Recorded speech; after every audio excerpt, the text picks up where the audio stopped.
Hello, Jose, I'm just going to respond to your comment. There was a mistake at one point. There was an update. I don't know if you're aware of this update, but I wanted to share it with everyone. For those who have no idea how to set a price, I'm working on building circuits, and as you can see here, I have a standard hotel. I can click on the little dollar sign, which opens a specific window for me. Here you can simply say, for the whole group, I'm going to privatize the hotel. The hotel cost me this much. You enter the rate, and that's it. Or you can go directly here by room. When you click here and say, okay, I need a double room, what does that look like? Togo will bring up what you have in the database.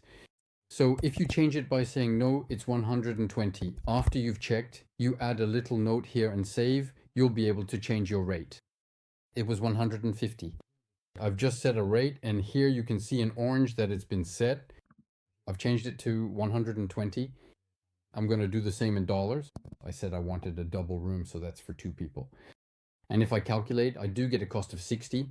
Normally it was 150. It no longer takes the rate from the database. It now looks for the set rate.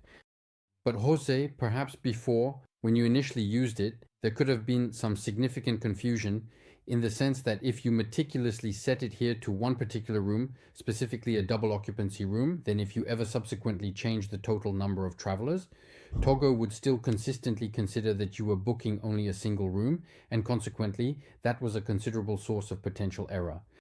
Here, I have one room, but if in my quote, my group changes and I actually have 4 people, so I need 2 double rooms, you can immediately see that Togo continues to calculate based on the number of people and not according to what is displayed in your setup. This helps avoid major mistakes because sometimes the price was set by simply reserving 2 rooms, and then the group grew and needed 8 rooms. And then you ended up with huge price differences. So if you were using it and had errors of this kind, be aware that this has changed, and now Togo will make reservations according to the number of people needed, so based on the number you enter in the calculation section. That's the small difference.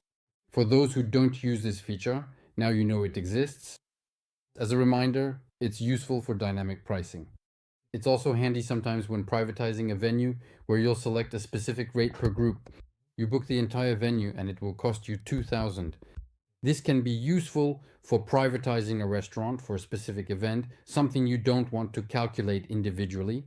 If you have a rate for the whole thing, you can enter it here. Otherwise, of course, you can refer to the rooms, and as I mentioned, you enter the number here, and Togo will calculate it in the database. That's it for the explanations. I wish everyone an excellent day.